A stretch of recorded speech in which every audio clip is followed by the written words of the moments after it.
The marriage certificate, filed in Breathitt County, Kentucky, on June 14, 1887, listed the bride as Sarah Elizabeth Combs, age 14, and the groom as her uncle, Josiah Combs, age 38. The ceremony was performed in a remote mountain cabin where witnesses included family members who'd known exactly what they were endorsing. This is the story of how a single wedding exposed a century-long tradition of familial abuse disguised as mountain culture, and how an entire community chose silence over protecting a child. The hollow echo of fiddle music drifting through pine trees, the sweet scent of mountain laurel blooming wild along creek banks, the rough texture of hand-hewn cabin logs that had witnessed unspeakable ceremonies for generations. These were the sensations that filled Knott's Creek Hollow on the morning when 14-year-old Sarah Elizabeth Combs walked down an aisle of wildflowers toward her own destruction. The remote valley in eastern Kentucky had been home to the Combs family since 1823, when patriarch Ezra Combs established his homestead in a hollow so isolated that outside law had never reached its boundaries. The wedding itself followed traditions that the Combs family had maintained for over 60 years, ceremonies that combined Christian symbolism with practices that predated European settlement in the Kentucky mountains. Sarah wore her grandmother's wedding dress, a white cotton gown that had been worn by 5 previous Combs brides, all of whom had married within their own bloodline, according to family customs that prioritized genetic preservation over legal or moral constraints. Josiah Combs had been planning this marriage since Sarah's birth, documenting her development in journals that detailed both her physical maturation and her preparation for what he called her destiny as a keeper of pure blood.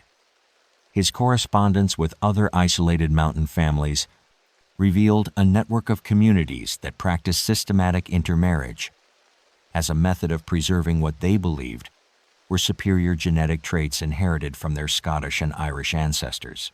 The ceremony was witnessed by 23 family members, including Sarah's parents, grandparents, and siblings, all of whom understood that they were participating in what outsiders would condemn as child abuse, but what their mountain culture presented as sacred obligation.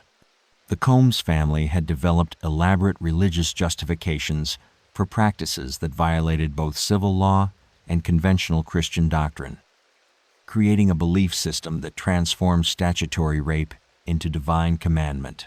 Some traditions deserve to die. Sarah's preparation for marriage had begun when she turned 12, following patterns established by previous generations of Combs, women who'd been conditioned from childhood to accept marriage to older male relatives as both inevitable and honorable. Her education focused on domestic skills and religious indoctrination rather than literacy or numeracy, ensuring that she would possess neither the knowledge nor the confidence necessary to question her family's arrangements for her future. The wedding feast that followed the ceremony included foods prepared according to recipes that had been passed down through generations of Combs women, but it also featured elements that suggested the family's isolation had allowed practices to evolve in disturbing directions. Guests consumed dishes that incorporated ingredients and preparation methods that weren't found in conventional Appalachian cuisine, including fermented beverages that produced effects beyond simple intoxication. Dr. James Patterson, a traveling physician who'd encountered the Combs family during medical visits to remote mountain communities, documented his observations in private notes that wouldn't be discovered until decades later. The Combs household operates according to customs that appear to combine religious extremism with systematic sexual abuse of children. Their isolation has allowed practices to develop that would be immediately recognized as criminal in any community subject to normal legal oversight. The legal status of Sarah's marriage represented a complex intersection of state law, local custom, and practical enforcement challenges that characterized much of Appalachian Kentucky during the late 19th century. While state statutes technically prohibited marriage between uncles and nieces, enforcement in remote mountain communities was virtually non-existent, particularly when such marriages were conducted according to religious ceremonies that local authorities were reluctant to challenge. Comment below and let us know where you're watching from and what time it is in your part of the world. If this story has already shocked you, hit that like button and subscribe, because the truth about what happened to Sarah Combs and dozens of other mountain children is far more disturbing than this introduction reveals. The broader context of Sarah's marriage included similar arrangements throughout the Kentucky mountains, where isolated communities had developed marriage customs that differed dramatically from legal and social norms in more accessible regions. These communities operated as virtual islands of alternative culture, protected by geographic isolation and local solidarity that made outside intervention nearly impossible. But Sarah's case would eventually attract attention that other mountain marriages had avoided, not because her situation was unique, but because circumstances would force her story into contact with outside authorities who couldn't ignore evidence of systematic child abuse. The question was whether that attention would come soon enough to help Sarah, or whether it would serve only to document another tragedy that mountain isolation had allowed to unfold without interference. The wedding that took place in Knott's Creek Hollow on June 14, 1887, represented just one ceremony in a tradition that had claimed dozens of young girls over the decades, but it would become the case that finally exposed the systematic abuse hiding behind claims of cultural tradition and religious freedom. What made Sarah's story different wasn't the abuse she suffered, but the fact that someone outside the mountain community would eventually care enough to document it and fight for justice that mountain culture had never provided to its most vulnerable members. The family Bible that Josiah Combs kept locked in a cedar chest contained marriage records dating back to 1823, documenting 4 generations of unions between blood relatives that had been carefully planned to preserve what the family called their Highland purity. Each entry was accompanied by detailed genealogical notes that tracked the concentration of desired traits through systematic inbreeding. What these records revealed was that Sarah's marriage wasn't an isolated case of abuse, but the continuation of a deliberate breeding program that had been operating in the Kentucky mountains for over 60 years. The soft rustle of yellowed pages turning in dusty silence, the musty smell of aged ink mixed with cedar oil, the smooth texture of leather bindings that had been handled by generations of hands planning their children's futures. These were the elements that surrounded the Combs family's private archives, discovered years later by investigators who finally understood the scope of systematic abuse hiding behind mountain traditions. The genealogical records painted a picture of calculated genetic manipulation that treated children like livestock in a selective breeding program. The first documented marriage between blood relatives in the Combs family occurred in 1828, when Ezra Combs arranged for his 16-year-old daughter Margaret to marry her 24-year-old uncle Samuel.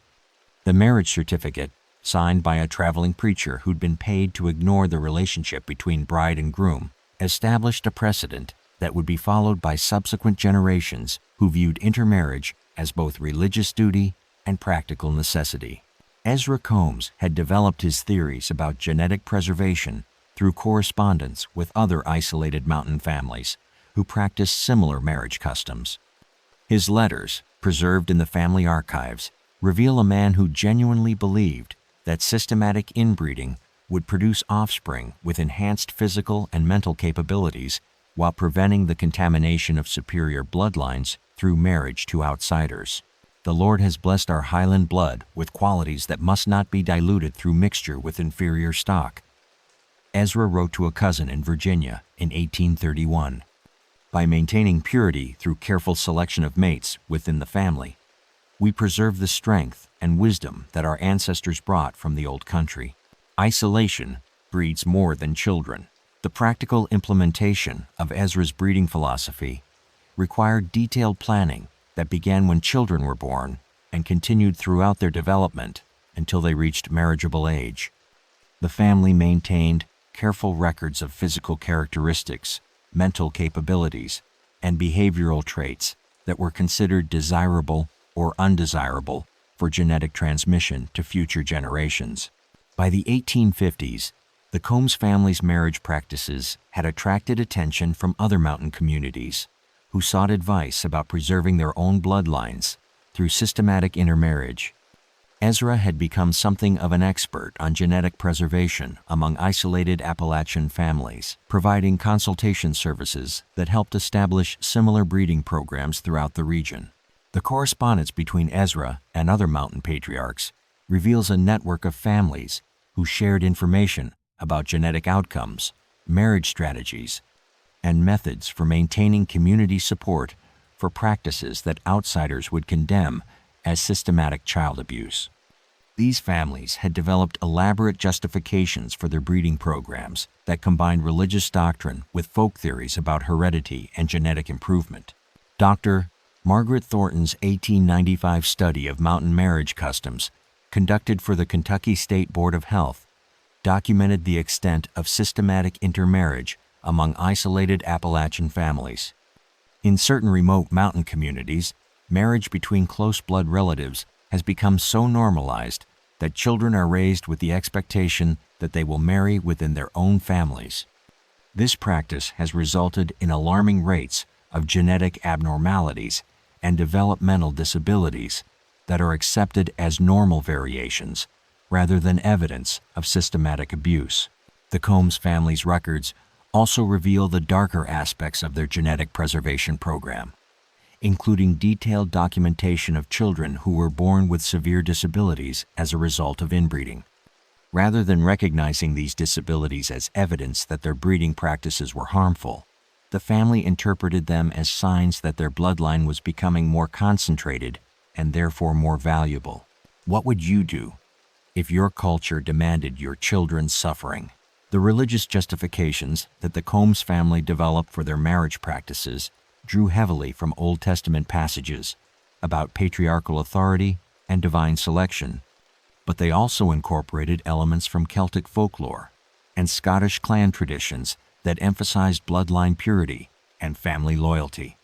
This combination of Christian theology and ancestral tradition created a belief system that presented systematic child abuse as sacred obligation.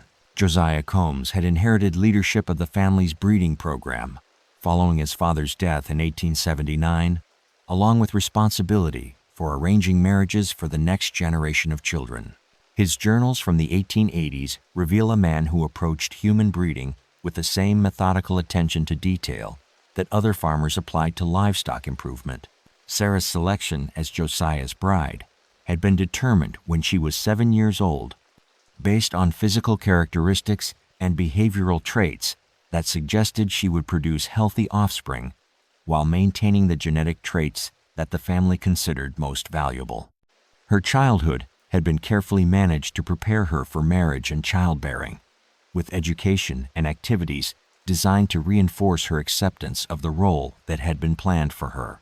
The systematic nature of the Combs family's breeding program extended beyond simple marriage arrangements to include detailed planning for child rearing, education, and future genetic matches that would continue the concentration of desired traits through successive generations.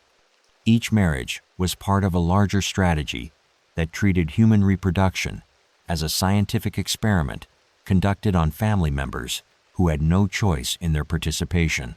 But the 1880s would bring changes to the Kentucky mountains that would challenge the isolation that had protected families like the Combs from outside scrutiny. Railroad construction, mining operations, and government land surveys were beginning to penetrate previously inaccessible regions, bringing with them authorities who might not be as willing as local communities to ignore systematic child abuse disguised as cultural tradition. The question now was whether these changes would reach Knott's Creek Hollow in time to help Sarah, or whether her marriage would simply add another entry to the family's genealogical records of successful genetic preservation achieved through the systematic abuse of children. The letter that arrived at the Combs homestead on September 22, 1887, bore the seal of the Highland Preservation Society and contained congratulations on Sarah's successful marriage, along with requests for detailed documentation of her breeding potential. The society represented a confederation of mountain families who coordinated their intermarriage practices across state lines. What investigators would later discover was that Sarah's abuse wasn't limited to a single isolated family, but was part of a regional network that systematically trafficked children between communities to maintain genetic diversity within their inbreeding programs. The sharp crack of wax seals being broken on formal correspondence, the chemical smell of ink mixed with the medicinal odor of preserved specimens, the crisp texture of letterhead bearing elaborate family crests and genealogical symbols. These were the elements that filled the Combs family's correspondence chamber, where Josiah maintained contact with dozens of mountain families who shared his commitment to what they called bloodline preservation. The letters revealed a sophisticated network that operated like a criminal organization, but with the veneer of scientific respectability and religious authority. The Highland Preservation Society had been established in 1868 by a coalition of mountain patriarchs who recognized that their individual family breeding programs could benefit from coordination and information sharing. The Society's charter, written in language that carefully avoided explicit acknowledgement of systematic child abuse, outlined goals that included preserving the genetic heritage of Highland peoples and maintaining traditional marriage customs against modern corruption. Membership in the society required demonstration of commitment to bloodline purity through at least 2 generations of documented intermarriage within family lines. Families who met these requirements gained access to genetic records, breeding recommendations, and most importantly, opportunities to exchange children with other families when local breeding programs required introduction of new genetic material. The Society's correspondence files, discovered during federal investigations in the early 1900s, revealed the scope of child trafficking that operated under the guise of cultural exchange and religious cooperation. Children as young as 10 were routinely transferred between families in different states, often traveling hundreds of miles to participate in breeding programs that their parents had arranged through society connections. Some networks serve evil purposes. Dr. Harrison Blackwood, the Society's founding president and patriarch of a mountain family in Western Virginia, had developed theoretical frameworks that presented systematic child abuse as scientific advancement. His publications, circulated among Society members, combined legitimate genetic research with pseudoscientific theories that justified treating children as experimental subjects in breeding programs. The preservation of Highland genetic superiority requires systematic management of reproductive choices across multiple generations. Dr. Protestant, Blackwood wrote in 1875, individual families cannot achieve optimal genetic concentration without coordination with other pure bloodlines. Only through careful exchange of breeding stock can we maintain the diversity necessary for continued genetic improvement. The language of livestock breeding that pervaded Society publications revealed how completely these families had dehumanized their own children. Girls were evaluated for breeding potential based on physical development, family genetic history, and behavioral characteristics that suggested compliance with male authority. Boys were assessed for their potential as future patriarchs who would continue breeding programs in their own families. The Society's records also documented the systematic suppression of children who challenged their assigned roles in breeding programs. Families shared techniques for managing rebellious stock, including isolation, religious indoctrination, and physical punishment, designed to ensure compliance with arranged marriages and breeding schedules. Sarah's case represented what Society members considered an ideal breeding arrangement: a young girl with excellent genetic credentials being matched with an older male relative who could provide both genetic contribution, patriarchal authority necessary for successful reproduction. The Society's congratulatory letter to Josiah included specific recommendations for managing Sarah's first pregnancy and preparing her for continued breeding throughout her reproductive years. What would you do if science justified slavery? The geographic scope of the Highland Preservation Society's operations extended throughout Appalachian regions in Kentucky, Virginia, West Virginia, Tennessee, and North Carolina. The Society maintained detailed maps that tracked family locations, genetic lineages, and transportation routes that could be used for child exchanges without attracting attention from state or federal authorities. The coordination required for these operations demanded sophisticated communication networks that operated completely outside normal legal oversight. Society members used coded language in their correspondence, maintained secret meeting locations, and developed financial systems that allowed them to transfer children and money without creating official records that might expose their activities to outside scrutiny. But the Society's success also created vulnerabilities that would eventually lead to its exposure. The extensive documentation required for genetic tracking created paper trails that could be discovered by investigators. The interstate nature of child trafficking violated federal laws that carried more serious penalties than state charges. And most dangerously, the Society's growth had begun to attract attention from reformers and journalists who were investigating systematic abuses in isolated mountain communities. The 1880s brought increased scrutiny to Appalachian regions as railroad construction and mining operations opened previously inaccessible areas to outside observation. Government surveys, postal service expansion, and industrial development created opportunities for concerned citizens to document evidence of systematic child abuse that mountain isolation had previously concealed. Sarah's marriage occurred at a time when the Highland Preservation Society was approaching the peak of its influence, but also when external pressures were beginning to threaten the isolation that had protected their operations. The question was whether these pressures would intensify quickly enough to help Sarah and other children trapped in breeding programs, or whether the Society's defensive measures would prove sufficient to maintain their criminal operations despite increased outside attention. The network that had enabled Sarah's abuse represented one of the most systematic violations of children's rights in American history. But it was also approaching a confrontation with forces that would challenge its continued existence and potentially provide justice for its victims. The bloody footprints that led away from the Combs homestead on October 19, 1887, belonged to 15-year-old Mary Catherine Combs, who had fled during the night after witnessing what she later described as unholy ceremonies that went far beyond marriage. Her escape would provide the first eyewitness account of the systematic abuse hidden within mountain tradition.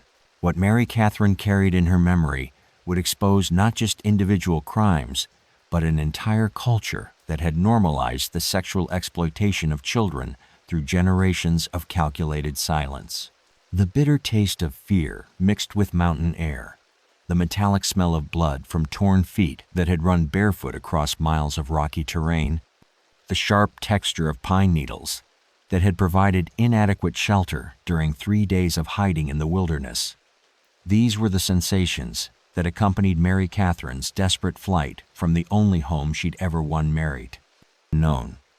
Her escape had been triggered by her realization that her own arranged marriage to her grandfather was scheduled for the following spring, when she would turn 16. Mary Catherine had been present at Sarah's wedding ceremony and the events that followed, witnessing activities that revealed the true nature of what mountain families called marriage traditions.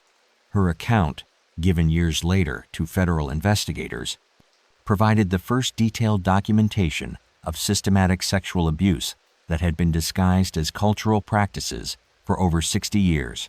The wedding night rituals that Mary Catherine described went far beyond simple consummation of marriage to include group activities that involved multiple family members and elaborate ceremonies that combined sexual abuse with religious symbolism. These rituals represented the culmination of preparation processes that had conditioned both bride and groom to accept behaviors that would be immediately recognized as criminal in any normal community. What they called marriage was something else entirely. Mary Catherine told investigators in 1892. Sarah wasn't just given to Josiah. She was given to the family, to the bloodline, to serve purposes that no child should ever be asked to serve. And we were all told it was holy, that it was God's will, that it was our sacred duty to preserve the pure blood of our ancestors. Some escapes save more than one life. Mary Catherine's journey to safety took her across nearly 50 miles of mountain wilderness to reach the town of Hazard, Kentucky, where she encountered Dr. Anwan. James Morrison, a physician who'd been investigating reports of unusual medical conditions among mountain families. Dr. Morrison's decision to believe Mary Catherine's testimony rather than dismiss it as the fantasies of a disturbed child would prove crucial to eventually exposing the Highland Preservation Society's criminal operations. The medical examination that Dr. Morrison conducted revealed evidence of systematic sexual abuse that corroborated Mary Catherine's testimony about conditions within the Combs family. But more importantly, her detailed knowledge of family genealogies, breeding records, and connections to other mountain families provided investigators with their first comprehensive understanding of the scope and organization of abuse networks throughout Appalachian regions. Mary Catherine's escape had been carefully planned over several months as she gradually understood the fate that awaited her within the family's breeding program. She'd observed the deterioration of older female relatives who'd been subjected to repeated pregnancies and systematic abuse, noting patterns of physical and mental decline that the family attributed to genetic concentration, but that she recognized as evidence of systematic destruction. The intelligence that Mary Catherine possessed about Highland Preservation Society operations included knowledge of child trafficking routes, communication methods between families, and financial arrangements that supported the network's activities. Her information would eventually enable federal authorities to map the society's structure and develop strategies for investigating criminal activities that had operated without interference for decades. But Mary Catherine's escape also triggered defensive measures within the society that demonstrated how seriously they viewed threats to their operations. Within weeks of her disappearance, families throughout the network received warnings about contaminated bloodlines that might threaten the purity of their breeding programs, coded language that instructed them to eliminate potential witnesses and increase security measures around their children. What would you do if telling the truth meant condemning your family?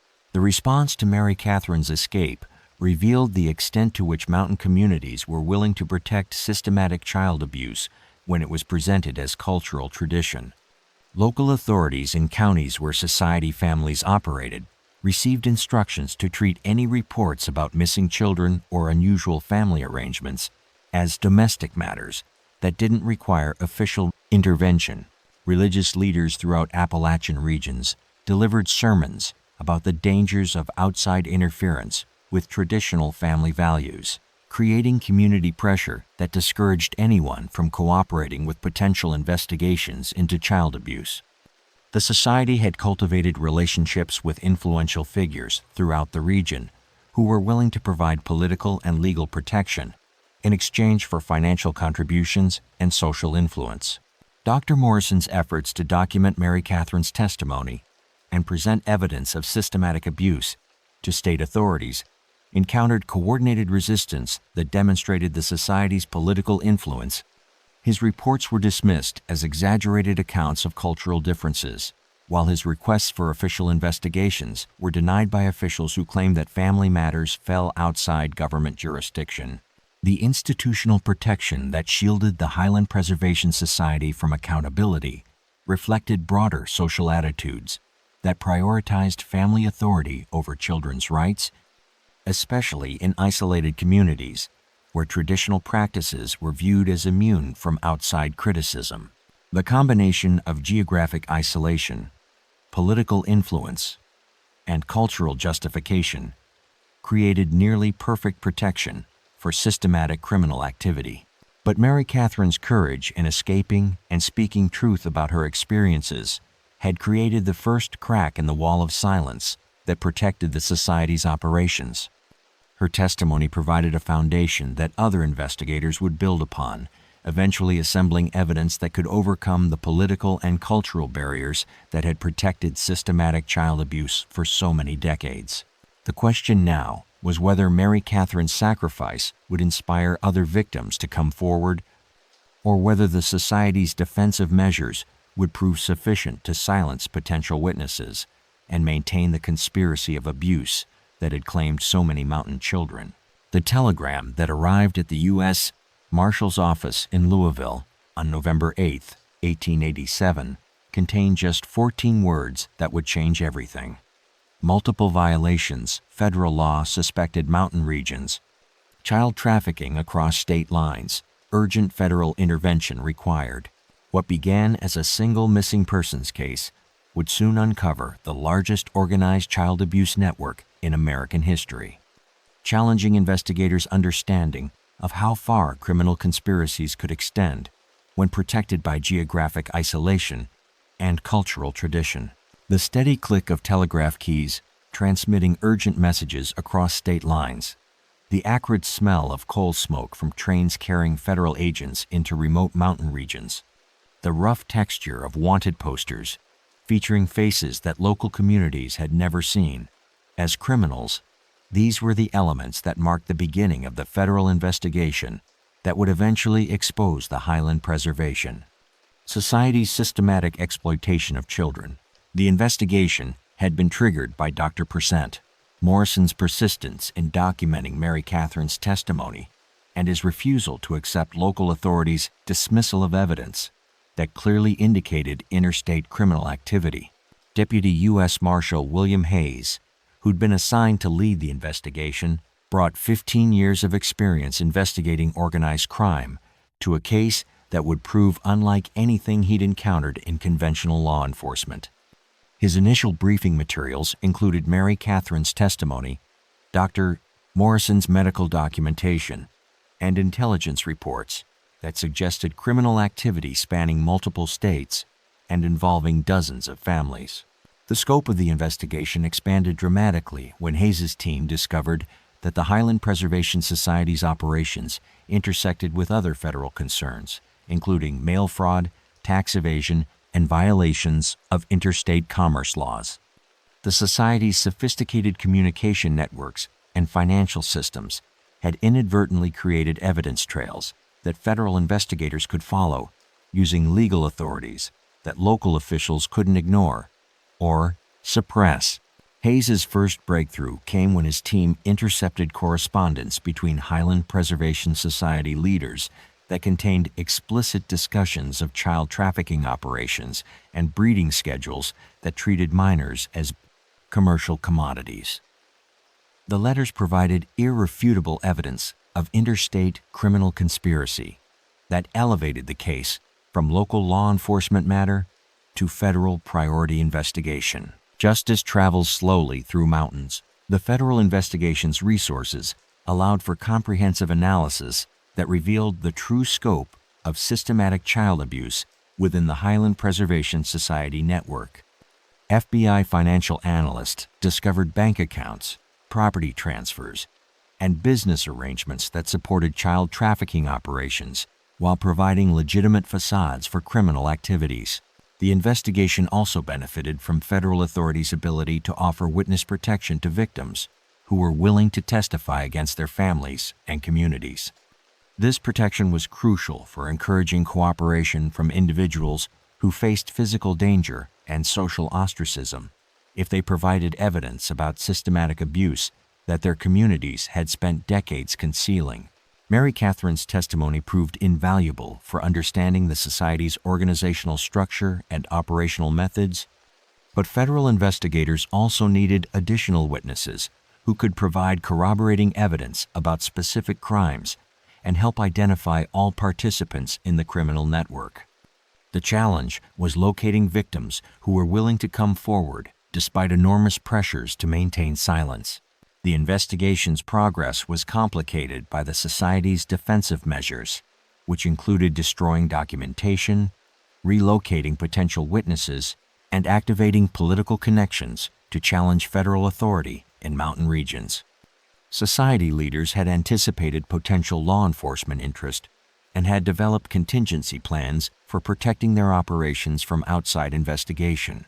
But federal investigators possessed resources and legal authorities that the society couldn't counter through traditional methods of local political influence. Federal subpoena power, interstate investigation capabilities, and witness protection programs provided tools that could overcome the geographic and cultural barriers that had protected systematic child abuse for so many decades.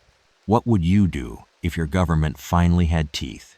The investigation's most significant breakthrough came when Hayes's team discovered the Society's central archives, hidden in a cave system near the Virginia-Kentucky border. The archives contained decades of documentation about breeding programs, child trafficking operations, and financial arrangements that provided comprehensive evidence of systematic criminal activity spanning multiple states. The archival materials revealed that the Highland Preservation Society had been far more organized and extensive than even Mary Catherine's testimony had suggested. The society maintained detailed records of over 300 families, tracking genetic lineages, marriage arrangements, and child transfers that documented systematic abuse affecting thousands of children over several generations. The evidence also revealed connections between the Highland Preservation Society and other criminal networks, including groups involved in human trafficking, fraudulent religious organizations, and illegal adoption schemes that operated throughout the southeastern United States.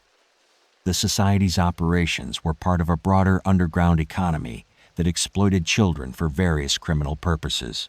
Federal prosecutors began preparing criminal cases that would target not just individual perpetrators, but the entire organizational structure that had enabled systematic child abuse to operate as a regional criminal enterprise. The charges would include conspiracy, racketeering, child trafficking, sexual abuse, and violations of federal laws governing interstate commerce and communication. But the investigation also revealed the enormous challenges involved in prosecuting crimes that had been protected by cultural tradition and community complicity. Many potential witnesses were themselves perpetrators who faced criminal liability for their participation in systematic abuse.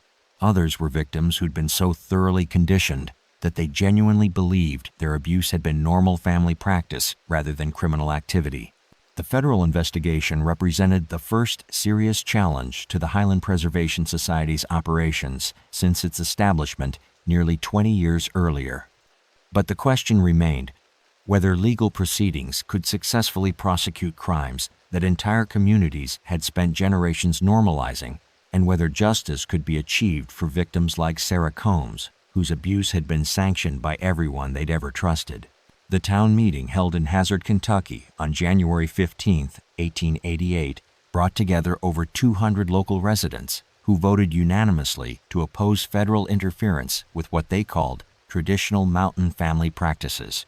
The meeting's minutes, preserved in county archives, reveal a community that chose to protect systematic child abuse rather than acknowledge the suffering of its most vulnerable members.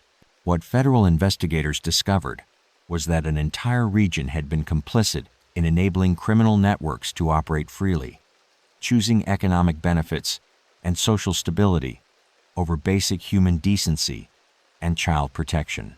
The dull murmur of voices refusing to speak truth, the stale smell of tobacco smoke and denial that filled crowded meeting halls, the worn texture of petition papers signed by hundreds of hands that wouldn't lift a finger to protect children. These were the elements that characterized community responses to federal investigations throughout eastern Kentucky.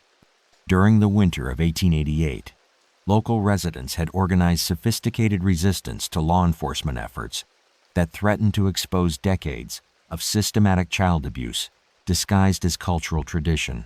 The opposition to federal investigation wasn't limited to families directly involved in Highland Preservation Society operations, but extended throughout mountain communities that had benefited economically and socially from the network's activities. The society's members were often prominent local businessmen, political leaders, and religious figures whose influence and resources had made them valuable community assets despite their involvement in systematic child abuse. Sheriff William Morrison of Breathitt County made his position clear in a statement to federal investigators. These mountain families have been conducting their affairs according to traditional customs for generations without causing problems for anyone.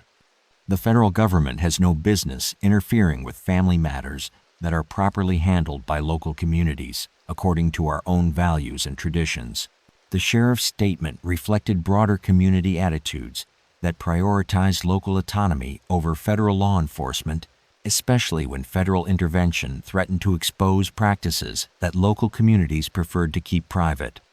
Many residents genuinely believed that they were protecting legitimate cultural traditions rather than enabling systematic criminal activity. Silence becomes complicity when children suffer. The economic dimensions of community complicity became apparent when federal investigators examined financial relationships between Highland Preservation Society families and local businesses, banks, and government entities. The Society's members controlled substantial wealth that they used to influence local politics and ensure community support for their activities. Local banks had provided loans and financial services that supported child trafficking operations, often without asking questions about the sources of wealth or the purposes of unusual financial transactions. Business owners had supplied goods and services that facilitated society operations while maintaining plausible ignorance about the criminal activities they were supporting.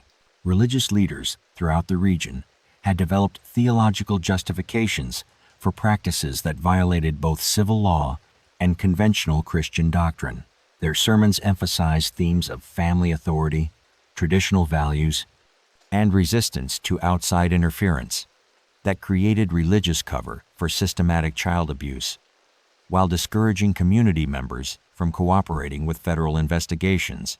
The medical community's complicity proved particularly disturbing, as local physicians had treated victims of systematic abuse without reporting evidence of criminal activity to appropriate authorities. Dr. Doc, Sarah Mitchell's private notes, discovered years later, revealed her awareness of widespread child abuse. I have examined dozens of young girls who show obvious signs of sexual trauma and systematic abuse. Yet I am told that reporting such findings would violate the trust that mountain families place in medical confidentiality. Dr. Mitchell's dilemma exemplified the impossible position that professionals faced when their ethical obligations conflicted with community pressures to maintain silence about systematic abuse. Many doctors, teachers, and government officials understood that they were witnessing criminal activity, but chose professional survival over moral responsibility. What would you do if helping meant losing everything? The educational system's role in enabling systematic abuse included deliberate policies that kept mountain children isolated from outside influences that might encourage them to question family traditions or seek help from authorities. Local schools provided minimal education that focused on practical skills rather than critical thinking, ensuring that children remained dependent on family structures that exploited them. Teachers were explicitly instructed to avoid discussing legal rights, reporting procedures, or concepts that might encourage children to challenge family authority. The educational system served as another mechanism for maintaining the ignorance and dependency that made systematic abuse possible. The legal system's complicity included judges, prosecutors, and law enforcement officials who had been influenced by Highland Preservation Society money and political pressure to ignore evidence of criminal activity. Local courts had developed informal policies that treated family matters as beyond legal jurisdiction, even when those matters involved clear violations of state and federal law. The comprehensive nature of community complicity demonstrated how thoroughly criminal networks could infiltrate local institutions when they possessed sufficient resources and operated in areas where geographic isolation limited outside oversight. Every institution that should have protected children had instead become part of the system that enabled their systematic abuse. Federal investigators documented cases where community members had actively participated in covering up evidence of child trafficking, sexual abuse, and other criminal activities. Neighbors had witnessed obvious signs of abuse, but chose not to report their observations. Community leaders had received direct requests for help from victims, but had refused to provide assistance or contact appropriate authorities. The investigation revealed that entire communities had developed psychological mechanisms for justifying their complicity in systematic child abuse. They convinced themselves that they were protecting cultural traditions rather than enabling criminal activity.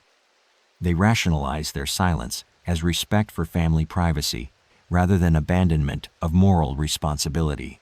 But the federal investigation's progress was beginning to crack the wall of community silence that had protected criminal networks for so many decades. As evidence accumulated and legal pressure intensified, some community members began to reconsider their complicity and provide cooperation that would eventually help achieve justice for victims like Sarah Combs. The question now was whether the momentum of federal investigation could overcome the institutional complicity that had enabled systematic child abuse to operate as accepted community practice, or whether local resistance would prove sufficient to protect criminal networks from legal accountability. The arrest warrant, issued on March 27, 1888, authorized federal marshals to detain Josiah Combs and 12 other Highland Preservation Society leaders on charges of conspiracy to traffic children across state lines. But when federal agents reached Knott's Creek Hollow at dawn on March 29th, they found only empty cabins and evidence that the entire community had vanished during the night. What they discovered in the abandoned settlement would reveal that the society had prepared for this moment for years, implementing escape plans that demonstrated their criminal sophistication while leaving behind evidence that would haunt investigators for decades. The hollow silence of wind through empty doorways, the acrid smell of recently extinguished fires mixed with something more disturbing, the brittle texture of documents that had been hastily burned but not completely destroyed. These were the sensations that greeted federal agents when they entered what had been one of America's most systematic criminal enterprises. The evacuation had been so complete and organized that it suggested months of preparation and coordination, extending far beyond the immediate threat of federal investigation. The abandoned homesteads contained evidence that revealed the true scope of systematic abuse that had been hidden behind claims of cultural tradition. Federal agents discovered rooms that had been specifically designed for confining children, restraint devices that suggested systematic torture, and medical equipment that indicated illegal experimentation on human subjects. The Highland Preservation Society's operations had extended far beyond simple child marriage into areas that challenged investigators' understanding of organized criminal depravity. Deputy Marshal Hayes documented the scene in reports that would remain classified for decades due to their disturbing content.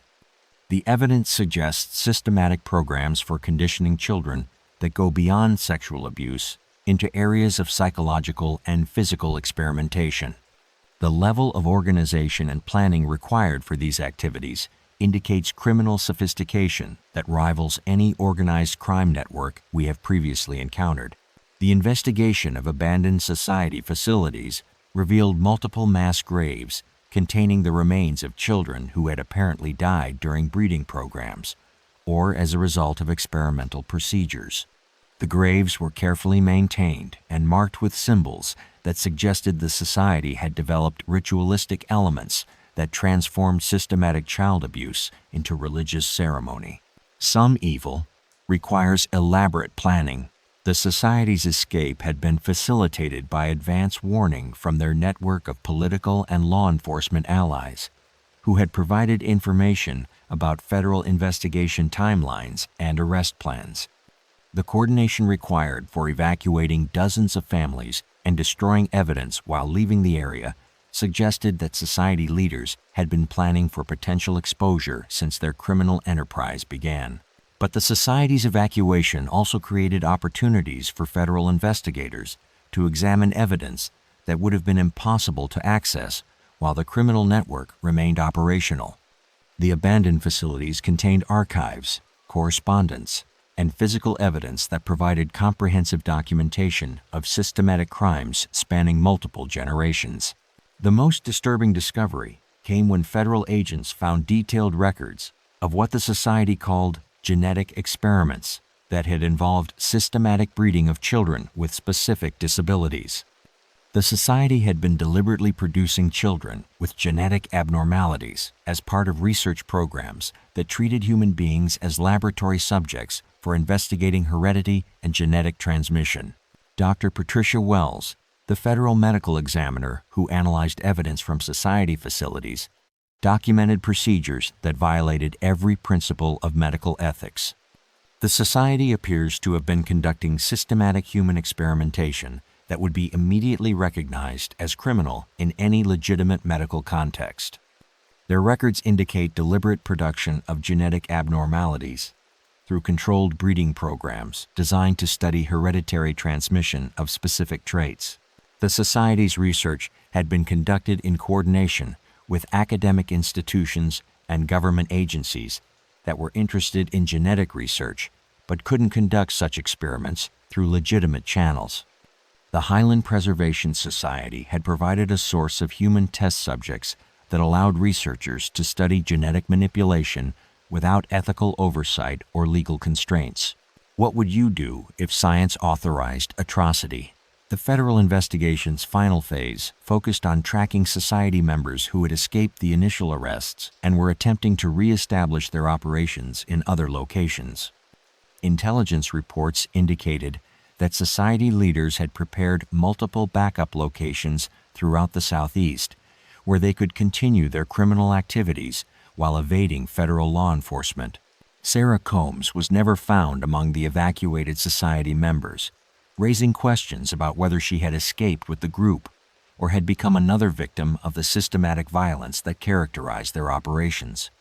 The uncertainty about her fate highlighted the human cost of allowing criminal networks to operate without interference for so many decades. The investigation also revealed that the Highland Preservation Society's operations were part of a broader network of criminal enterprises that exploited children for various purposes throughout the United States.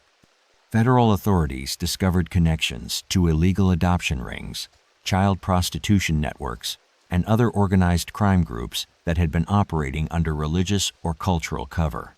The evidence assembled during the federal investigation resulted in the largest organized crime prosecution in American history up to that time, with over 40 defendants facing charges related to child trafficking, sexual abuse, conspiracy, and violations of federal laws governing interstate crime. The prosecution would establish legal precedents for addressing systematic child abuse that operated under cultural or religious justification. But the investigation also demonstrated the enormous challenges involved in achieving justice for victims of systematic abuse when entire communities had been complicit in enabling criminal activity. Many potential witnesses had fled with the Society, while others remained too traumatized or indoctrinated to provide effective testimony against their former captors. The Highland Preservation Society's escape marked the end of their operations in eastern Kentucky, but it also raised troubling questions about whether similar criminal networks might be operating in other isolated regions, where geographic barriers and cultural traditions could provide protection from law enforcement oversight. The legacy of systematic abuse that the Society had created would continue to affect mountain communities for generations as survivors struggled to rebuild lives that had been destroyed by criminal enterprises disguised as family tradition. The confession letter found in Josiah Combs' personal effects after his death in a remote Texas cabin in 1903 contained 47 pages of handwritten details about systematic child abuse that had claimed over the Gradigo Plesh 200 victims across 5 states. His final words revealed that Sarah had died during childbirth at age 15, becoming another casualty of criminal traditions disguised as mountain culture. But the letter also contained information that would lead investigators to dozens of other victims who had survived their ordeals and were finally ready to speak truth about crimes that entire communities had conspired to hide. The brittle scratch of pen on paper, as dying hands struggled to document decades of systematic evil, the musty smell of old leather satchels containing secrets that had festered for generations, the fragile texture of confession pages that crumbled when touched by investigators, who finally understood the scope of horror they'd been pursuing. These were the elements that surrounded the final revelation of the Highland Preservation Society's crimes. Josiah's confession provided the missing pieces that federal investigators needed to understand how systematic child abuse had operated as accepted cultural practice for over 80 years. The confession revealed that Sarah's death had occurred during her second pregnancy, the result of complications that arose from systematic sexual abuse that had damaged her reproductive system beyond repair. Josiah's description of her final months documented suffering that would have been immediately recognized as torture if it had occurred outside the context of traditional marriage and mountain family practices. She never stopped trying to be the wife and mother we told her God wanted her to be, Josiah wrote. Even when the bleeding wouldn't stop, even when she could barely walk, she kept asking what she'd done wrong, why the Lord was punishing her for trying to preserve the pure blood of our ancestors. She died believing she was the failure, not understanding that we were the monsters who destroyed her in the name of holiness. The confession also contained detailed information about other society operations that had continued after the evacuation from Kentucky, including the establishment of new facilities in Texas, Arkansas, and Louisiana, where escaped society members had resumed their criminal activities under different organizational structures. Some truths outlive their tellers. Josiah's final writings included maps, names, and organizational details that allowed federal investigators to locate and rescue dozens of children who were being held in facilities that had been established after the Society's evacuation from Kentucky. The information led to arrests that finally dismantled the criminal network that had operated for decades while claiming cultural and religious protection. The confession's most disturbing revelation concerned the Society's connections to legitimate academic and government institutions that had provided funding and scientific cover for systematic human experimentation. Josiah's documentation implicated researchers at major universities and federal agencies who had knowingly participated in criminal research programs while maintaining plausible deniability about the true nature of their activities. They called it genetic research, but they knew we were breeding children like livestock, Josiah wrote. They provided the money and the scientific theories that made us believe we were serving a higher purpose, but they knew what we were really doing. They wanted the results of our experiments without the responsibility for how we obtained them.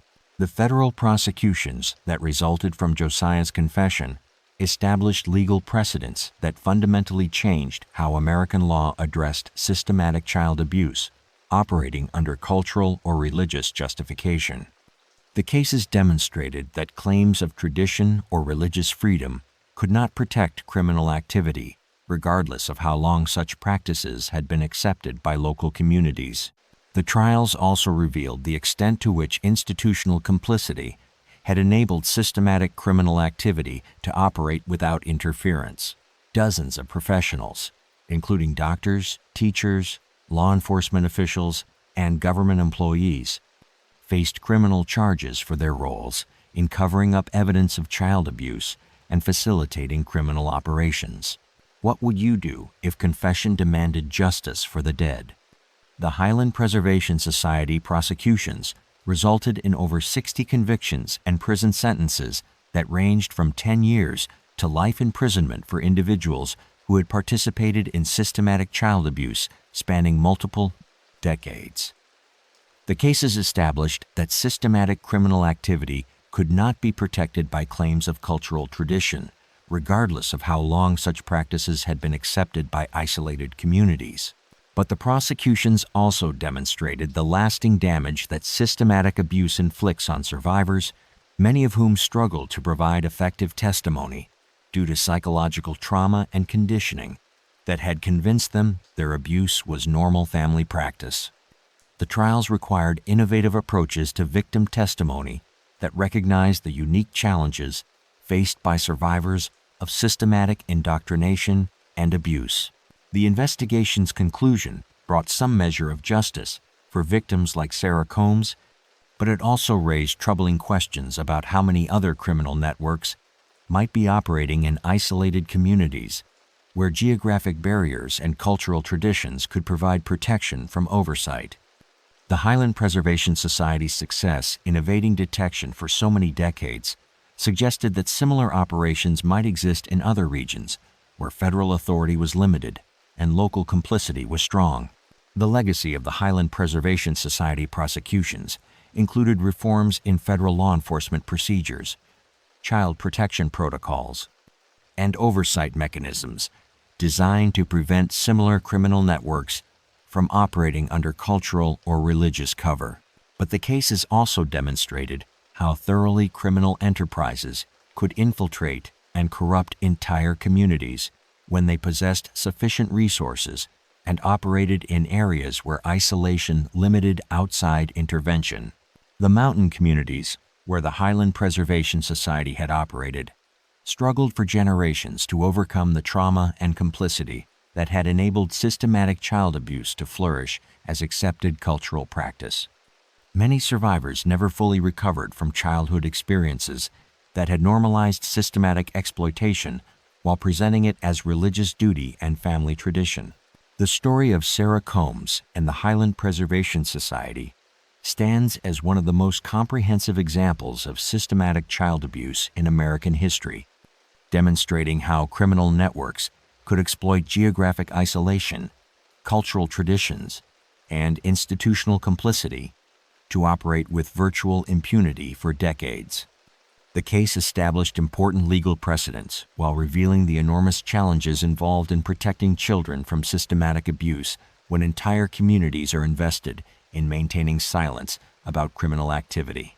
Even today, social workers in remote Appalachian communities report finding families who still practice arranged marriages between blood relatives, suggesting that some traditions die harder than the law can kill them.